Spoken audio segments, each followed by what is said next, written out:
네, 안녕하십니까. 한국전자기술연구원의 박용주 팀장이라고 합니다. 네, 저는 지금 앞서 키스타에 계시는 연구위원님들이 발표해 주셨던 그런 사업에서 이제 특허 창출 지원 사업에 이제 좀 수혜를 받고 있는 과제 중에 하나로 발표를 좀 시작하도록 하겠습니다. 제목은 저전력 모바일 기기의 정보 에너지 동시 송수신 기술의 국제 표준 개발이고요. 이제 2020년부터 이제 그 산업부 과제를 제가 수행을 하면서 키스타에 이제 이런 사업이 있다는 걸 이제 좀 소개를 받고 이제 지금 부랴부랴 좀 지원을 해서 아주 굉장히 좀 좋은 성과를 내고 있는데 그 부분에 대해서 좀 설명을 드리도록 하겠습니다. 네, 오늘 발표 순서는 다음과 같습니다. 그래서 이 부분들은 뭐 제가 말씀드리는 것보다 앞서 말씀해 주셨던 부분들이 있어서 일단 넘어가도록 하겠습니다. 저희는 일단 지금 지원 기관 같은 경우는, 그러니까 협력 기관 같은 경우는 이제 특허법인 지명, 그다음에 지원 기관은 이제 한국전자기술연구원 저희가 되고요. 과제명은 아까 말씀드린 것처럼 저전력 모바일 기기의 정보 에너지 동시 송수신 기술 국제 표준 개발이고요. 영문으로는 이제 스위프트라고 하는데 Simultaneous Wireless Information and Power Transfer입니다. 그래서 여기서 말씀드리는 전력이라는 것이 전기 자동차를 충전하거나 뭐 핸드폰을 충전하는 정도의 그런 대전력이 아니고요. 통신을 하기 위해서는 어떤 신호를 만들어야 되기 때문에 IoT 디바이스에 그 통신을 할 수 있을 만큼의 전력을 전송해주는 개념으로 보시면 되고요. 2.4GHz 대역의 이제 와이파이 AP 대역에서의 이 ISM 밴드 주파수를 사용해서도 사실은 지금 사용하고 계시는 모든 그 와이파이 AP 같은 경우도 8개 정도의 안테나가 들어가게 됩니다. 제가 그래서 그 8개 정도의 안테나가 되면 어째서 이 지금 그 저희가 설명하는 전력 전송이 되는지 이따가 좀 소개를 좀 드리도록 하겠습니다. 그래서 2020년부터 제가 이제 그 지금 표준 특허 창출 지원 사업을 지금 받고 있고요. 컨설팅을 받고 있고, 오늘 같은 경우도 제가 특허 출원을 2건을 했는데 특허법인 지명 측에서 한 건당 18개, 22개의 커멘트를 주셨어요. 그래서 이런 부분들이 수정이 되는 것이 좋을 것 같다라고 지원해 주셨는데 그런 혜택을 좀 많이 보고 있는 상황입니다. 기술적인 내용으로는 아까 말씀드린 것처럼 이제 IoT 디바이스, 그다음 웨어러블 디바이스, 혹은 이제 인이어 디바이스 등의 이제 그러니까 정보 전력을 동시에 지원하기 위한 그런 기술들을 저희가 제안을 하고요. 이런 부분들이 지금 어떻게 보시면 좀 생소하실 수도 있는데 2020년 CES에서는 삼성전자에서 그 TV 주변에 있는 이제 그런 IoT 디바이스를 충전하는 TV를 시연한 적이 있었어요. 이제 그런 것들 다 이런 일환이라고 말씀드릴 수 있습니다. 기술적인 내용은 제가 다시 말씀을 드릴게요.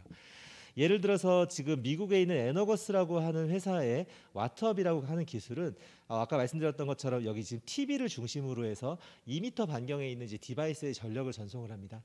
근데 이런 것들을 이제 앰비언트 파워 혹은 이제 앰비거스 파워라고도 표현을 하는데 눈에 보이지 않는 정도로 굉장히 천천히 충전이 되고 있는 상황이에요.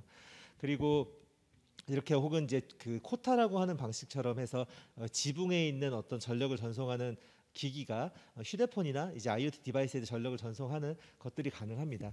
그래서 여기서 지금 저희가 고려했었던 것들은 마찬가지로 기술 내용을 좀 소개드리겠습니다. 그래서 기술은 아까 말씀드린 것처럼 정보 전력 동시 전송 기술이고요. 그리고 이제 제가 이 특허 창출 지원 사업을 통해서 특히나 이제 2건에 대해서 2건의 이제 표준 특허에 대해서 지원을 받았습니다.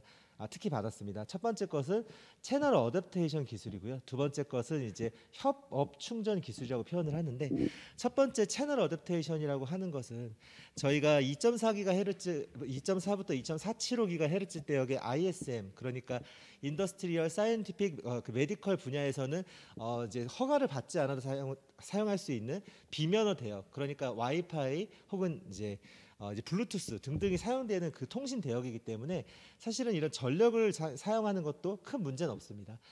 이제 그 주파수에 대해서 할당을 하는 국제 표준화 기구인 ITU-R에서도 이 2.4GHz, 5.7GHz 그리고 900MHz 대역의 ISM 밴드를 이 RFWPT, 그러니까 이 전자기파 무선 전력 전송의 가장 이제 유력한 후보로 군으로 뽑고 있고요. 다만 이제 저희가 이 표준에서 제안을 하려고 했었던 것은, 만약에 이제 그 이제 ISM 밴드에서 가장 많은 통신의 방식을 가지고 있는 미국의 이제 IEEE 단체가 있습니다. 그네들이 이제 항상 이제 이렇게 혼잡한 대역, 주파수 대역에 너희가 무선 전력 전선까지 끼어들 자리가 없다는 이제 의견을 많이 주었는데, 이것은 이제 그 역발상으로 그러면 사실은 ISN 밴드에 있는 모든 통신 방식들은 그 밴드 내에서 그러니까 가장 이제 통신이 없는 한산한 지역을 점프해서 갑니다. 이제 채널 호핑이라고 표현하는데요. 그렇다면 전력 전송도 똑같은 방식으로 하겠다라고 한 것이 첫 번째 채널 어댑테이션이고요. 두 번째는 이제 뭐 일본이나 미국 측에서 가장 많이 했던 의견이 전자기파 무선 전력 전송으로 전력을 전송해봤자 그 전력량이 굉장히 적기 때문에 실효성이 적을 것이다라고 해서 이것은 이제 예를 들어서 한 가지의 수신단이 존재했을 때 여러 개의 송신단이 존재한다면 이네들 간의 싱크를 맞춰서 전력을 이제 동시에 전송을 해주게 되면 이제 그러니까 전송되는 양이 훨씬 더 많아질 수 있다는 것을 저희가 실험상으로는 증명을 했고 그것들을 정리해서 이제 특허로 처음에 제안을 하고 그리고 이제 국제 표준으로 제안을 한 건입니다. 그래서 이제 이렇게 저희가 말씀드리는 건들은 뭐 이렇게 없는 얘기들은 아니고요. 이제 6G, 7G를 가게 되면 될수록 예를 들어 이제 5G에서 넘어간 이제 6G는 이제 3.5GHz 그다음 22GHz 대역의 주파수를 사용하는 것으로 알려져 있는데 이렇게 주파수가 점점 빨라지면 빨라질수록 그 신호의 세기가 굉장히 약해집니다. 그래서 사실은 22GHz 정도가 되면은 이 지금 그 유리도 뚫고 지나갈 수가 없어요. 그렇게 된다면 원래 지금 현재 와이파이 AP 같은 경우도 멀티플 안테나, 그러니까 안테나가 한 8개 정도가 들어가게 돼서 그 안테나들을 이용한 이제 빔포밍들을 사실 지원합니다. 그래서 6G도 마찬가지고 6G 통신에서도 이 부분들이 굉장히 지원이 많이 될 것인데 다만 저희는 이제 거기서 통신의 개념에서 약간의 전력을 좀 더 그러니까 실른다고 생각하시면 될 것 같아요. 그랬을 때 뭐 꼭 반드시 전력이 아니더라도 통신의 품질도 상승시킬 수 있고 그다음에 저희가 불필요한 곳에 전파가 나가는 이제 불효파가 나가는 것들을 전부 다 줄일 수 있다는 장점도 존재할 수 있을 것 같습니다. 그래서 뭐 이거는 네, 이건 이제 전체 그냥 원리라고 보시면 되는데 만약에 그 수신단이 있는 위치를 자신이 이제 알려주는 것을 이제 비콘 시그널이라고 하는데요. 네, 비콘 시그널이라고 하는데 이제 그러니까 이건 간단하게 말씀드리면 이제 레트로 리플렉티브라는 것이 있습니다. 그것은 이제 예를 들어서 거울에 빛이 들어가게 되면 반대 방향으로 반사가 되는데 들어간 방향대로 나오게 되는 것이 있어요. 예를 들어서 유럽에서 뭐 이렇게 유적지 같은 데를 가시면은 이제 소변을 보는 것들을 방지하기 위해서 소변을 본 그 방향 그대로 나오는 것이 존재하는데 그것은 레트로 리플렉티브 페인트를 발라서 그런 거거든요. 마찬가지 원리로 이제 그 수신단에서 내보내는 신호를 그 방향 그대로 반사를 시키게 한다고 하면 송신단에서 수신단으로 전력이 갈 수가 있게 되고요. 보시는 바와 같이 만약에 이제 그러니까 전파는 당연히 빛이라고 보셨을 때 모든 속도는 시간분의 거리입니다. 그러면 아까 말씀드렸던 것처럼 일정한 멀티플 패턴에 있는 안테나가 있었을 때 그 안테나 간의 거리는 일정하게 되고 빛이 조사가 되는 시간들은 전부 다 다르게 될 거예요. 그렇다고 한다면 속도는 동일하기 때문에 만약에 저희가 이 거리와 이 속도를 알게 되면 이 지금 각각 안테나에 닿는 시간들을 알게 됩니다. 각각 닿는 시간들을 알게 된다는 것은 이 각각 안테나에서 이 지금 나가는 그 신호의 페이지를 알 수 있게 되는 건데요. 예를 들어서 페이지가 정반대인 신호가 바로 옆에서 나가게 된다 그러면 플러스와 마이너스가 같이 나가는 거니까 0이 되는 것처럼 플러스와 플러스가 같이 나가게 되면 이 어떤 특정한 방향으로 이렇게 강화가 되는 원리를 좀 이용한 것입니다. 그래서 지금 저희가 추진하고 하는 바는 이제 하나의 이제 그 그러니까 신호 혹은 전력을 전송하는 기기가 존재하고 그다음에 전력을 수신할 수 있는 기기가 여러 가지가 있었을 때 특정한 기기 안에서 예를 들어서 이 SRU는 그냥 예를 들어 지금 2번과 3번이 존재하는데 이런 디바이스들은 전력 전송과는 관계가 없고 그냥 통신만을 한다고 하면 그냥 그네들끼리도 통신을 할 수 있어요. 어떤 디바이스들이라도. 그런데 이제 SRU 1번이라고 하는 예를 들어 그 이제 수신기가 유일하게 이제 전력 전송을 원한다고 하면 아까 말씀드린 것처럼 자신의 위치를 알려주고 그 특정 위치로 이제 전력을 내뿜어서 이 기기에 대해서만 충전을 하는 이제 그런 것들이 가능하게 됩니다. 이것들은 아까 말씀드린 것처럼 꼭 전력을 충전하는 용도뿐만 아니라 통신을 지원하는 용도로도 가능해서 예를 들어서 이제 그 배터리가 없는 이제 태그라든지 IoT 디바이스에도 적용이 가능할 것으로 보고 있습니다.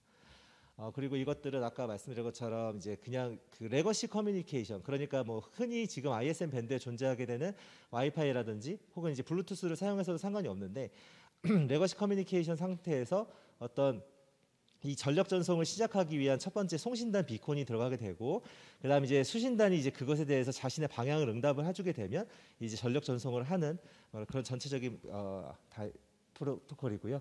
그러기 위해서 이제 타임 디파인드 베이스, 그래서 시분할로 해서 각각의 디바이스들이 어떤 시간대, 슬롯대에 이제 전력을 전송받을 수 있는지도 지정하는 것을 이런 슈퍼 프레임워크라고 해서 이것도 이제 표준화로 제안을 한 상황입니다. 이것들도 전부 다 이제 이 지원 사업에서 저희가 컨설팅을 받은 것들이고요. 그리고 마지막으로는 이제 일반적으로 사용하고 있는 이 ISM 밴드 대역의 이제 통신 프로토콜을 그대로 사용하기 때문에 그 말인즉슨 이제 IEE에서 제안하고 있는 모든 통신 표준의 파이, 그러니까 물리계층과 맥계층에 대해서 규정을 어기거나 어긋나는 것이 없기 때문에 그런 모든 것들은 이제 각 국에서 제품화됐을 때도 저희가 레귤레이션이나 혹은 이제 법률을 어길 전혀 문제점이 없다는 것입니다. 그리고 이거는 이제 사실 제가 2020년 12월, 그다음 2021년 12월에 각각 이제 이 표준을 추진하기 위해서 국제 표준을 제안을 했는데 사실은 이제 일본과 미국에서 굉장히 반대가 심한 편이에요. 그래서 지금 다다음 주도 제가 일본 도쿄에 가서 일본 측의 전문가들을 좀 설득하기 위한 회의를 하게 되는데 그때 이제 그네들 이제 좀 전문가들 공청회 같은 걸 열기로 해서 그때 좀 발표를 하기 위해서 준비한 자료입니다. 그래서 사실은 일본 측의 굉장히 놀라운 점은 저와 같이 이제 ITUR, 그다음에 이제 AWG라고 해서 이제 아시아 태평양 지역에 있는 그 41개국의 표준화 단체가 있는데 그쪽에서 RF 무선 전력 전송, 그러니까 전자기파 무선 전력 전송에 대해서 향후의 미래에는 이런 것들이 존재한다, 혹은 필요하다, 혹은 이제 개발될 것이다라는 거를 기술 보고서를 공동 개발했는데도 불구하고 저희가 이번에 기술 표준화를 제안하는 것에서 항상 반대를 하고 있는 상황입니다. 그래서 저희가 뭐 아주 좀 읽기 쉽게 혹은 이제 이해하기 쉽게 이런 내용들을 좀 정리해서 가려고 하고요. 네, 뭐 사업 성과는 다 한 것 같습니다. 그래서 이 부분은 이제 저희 지원 기관에서 좀 정리를 해주셨는데 사실 굉장히 많은 일들을 해주셨어요. 그래서 일단은 제가 가장 필요했던 IEEE와 이제 뭐 3GPP에 존재하는 그런 표준들을 분석해 준 것들, 그 다음에 이제 제가 제안하려고 하는 기술들과 비슷한 선행 특허를 분석해 주신 것들, 그 다음에 이제 가장 중요한 부분이었는데 이제 특허 출원이라고 되어 있지만 사실은 이제 특허 컨설팅이라고 표현하는 것이 맞을 것 같습니다. 제가 이 지원 사업을 시작하기 전에는 특허 출원을 위해서 저희 연구원에서 직무 발명 명세서를 내놓으면 변리사님들한테 별로 의견을 받아본 적이 한 번도 없어요. 그냥 아마 제 생각에는 그대로 그냥 좀 잘 만들어서 넘어가시지 않았 싶지만 이 사업을 지원하고 나서는 사실은 이제 몇 번, 한 3번에서 4번 정도는 메일이 왔다 갔다 한 것 같습니다. 그러면서 좀 더 좋은 특허를 많이 쓸 수 있게 됐고요.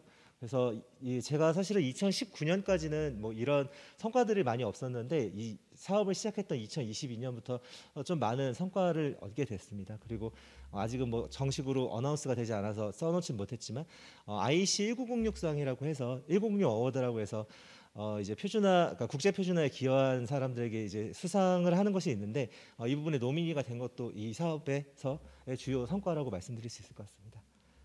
네, 이상 발표를 마치도록 하겠습니다. 감사합니다.